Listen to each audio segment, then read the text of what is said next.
The Punjab youngster, who was bought for 30 lakh rupees by Mumbai, made a fantastic start to his IPL career by picking 4 for 24.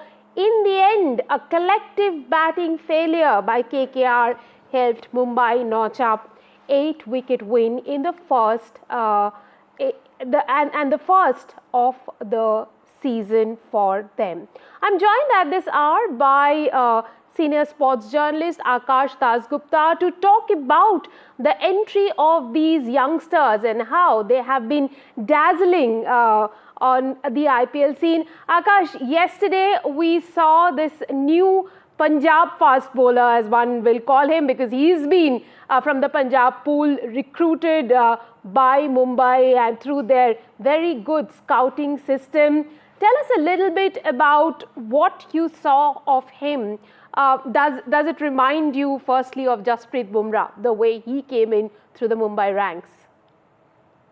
Well, good evening, Rika. First up, I have to say, before I delve into exactly the impression that this young fast medium bowler made on me, that this is really the standout feature of the Indian Premier League, and for me personally, the best aspect of this league, that we find new talent via this league almost every season. Talent that goes on to sometimes play for Team India and become core members of Team India itself. As far as this youngster is concerned, Ashwani, Rika, what really impressed me was the way he could hurry batsmen despite not being super fast. He's hovering around 135 to 140 clicks, but he's got a lovely set of variations. If you see, he's got a good yorker. As you said yourself very rightly, he hits the deck hard. He's got a very nice out of the back of the hand slower delivery as well. He gets some late swing as well. To get wickets like he did yesterday, the likes of, Andre Russell, who's a seasoned veteran of T20 cricket, and the way he hurried him, because that was, I think, a 140 plus delivery that got rid of Russell, that tousled him.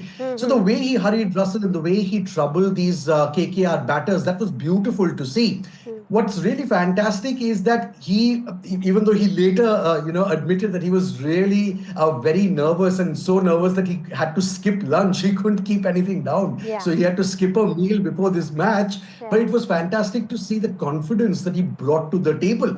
This was his debut match. He's played, I think only 4 T20 matches before this. This was, I think, his 5th T20 game. But he was so confident, and kudos to the Mumbai Indians team for giving him this chance, this opportunity. Yeah, and he also has a stunning story, the way he used to cycle all the way from his home to the Mohali stadium, and then also to Mullanpur, quite a distance from where he stays to where he used to hone his skills. His parents have been talking about it, but Akash, he is not the only one we are talking about tonight. There are so many of them in this year's league that the teams have decided to literally put their money on. The likes of Vaibhav Suryavanshi, Robin Mins, and so many of them this time around, and we are hoping that we also see them play, not just being picked for these teams. Absolutely. Well, that has been like a standout feature of the IPL, Rika, over all these seasons that we've been covering this league. I mean, look at the names that this league has unearthed and have gone on to play international cricket. I mean, if you just look at the Indians, I mean, Jasprit Bumrah was discovered from this league. The Pandya brothers were discovered from this league. They were, in fact, signed by Mumbai Indians when they were uncapped players. And, someone like Nehal Vadera, again, going back to Mumbai Indians, was spotted here.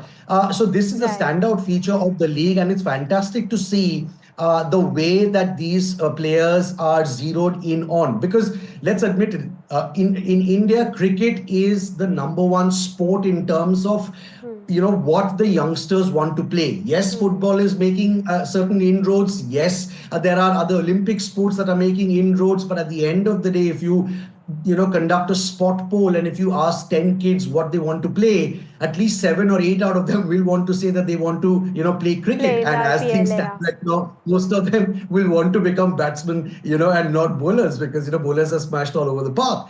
But so there's a lot of talent in the country, but the key is to find the right talent. Over the years, we've heard fantastic stories in Pakistan cricket about how Imran Khan would go into the villages and, he spotted players like Wasim Akram, Waqar Yunus, and brought them into the national team, and look at, the players that they became.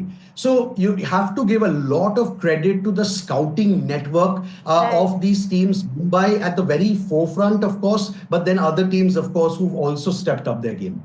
Right. Interestingly, you spoke about Imran Khan. That is also the story of Douglas Jardine and Harold Larwood, how he went to a coal mine and found Harold Larwood there. He was a coal miner before he became the lethal fast bowler that he went on to become. Akash, we are playing out names of some of the young players who have been picked by the franchises this season. Andre Siddharth, there is Vijay Kumar Vaishak, Ashutosh Sharma. We saw him play a fantastic knock for Delhi. Talk to us a little bit about the scouting system. What we see what is happening on the screens in the stadium, but what really goes on in the background is something not known by the cricket-loving public. Right. Well, Rika, if you look at the scouting system globally, it is something that is prevalent in most very popular leagues across the world. If you look at, say, America, you have it in baseball, you have it in basketball, where kids are picked up literally from high school because they were spotted by the scouts. Similarly, in India, when it comes to in the IPL, since we're discussing the IPL, there is a proper scouting network that all teams have. Some of them, of course, were first off the blocks, and therefore they, did a better job than the other teams historically, because we're already in the 18th season of the IPL. The way it works is that there are scouts who are charged with trying to follow cricket games at pretty much every level. So it starts from the junior level. Someone like, say, a Yashasvi Jaiswal was in fact spotted when he was playing under 19 cricket. It's another matter altogether. He, of course, went on to do really well in under 19 cricket. So, of course, you couldn't ignore him.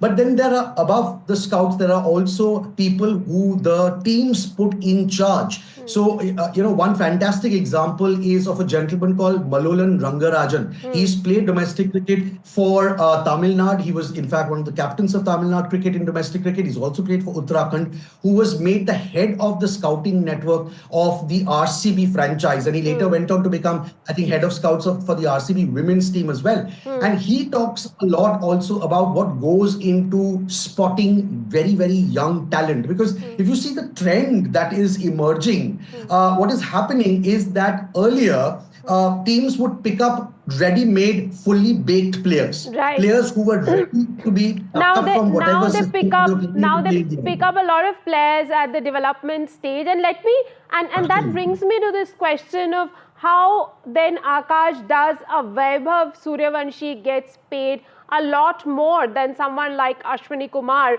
who's a relatively known commodity, has been in the circuit, 23-year-old who's been taking wickets, as against this 13-year-old who gets paid a lot more. Well, I think it really boils down, Rika, to firstly how much a franchise is willing to spend on a particular player. Remember, every franchise works with a certain amount of budget, because at the end of the day, you are, of course, trying to spot new talent, but you have to set aside a large chunk of your, auction purse for the known and the established names and players. So it really boils down to how much a franchise is willing to spend on a player. Franchise like Rajasthan Royals is willing to spend that much money because they are willing to invest in the absolute future of a 13-year-old. Because, everything said and done, I'll be very surprised if this 13-year-old kid actually gets a game this season. They've picked him up to be a part of the system, to be a sponge right now, to really absorb everything that he Everything. can, sitting next to these big names. And then when he's And done that for a season and or one two, has to maybe then remember that Rahul Dravid is a part of that setup, who is going to be a yes, mentor to young who Surya. knows, who Nika knows a lot A lot about how about to mentoring. hold young players.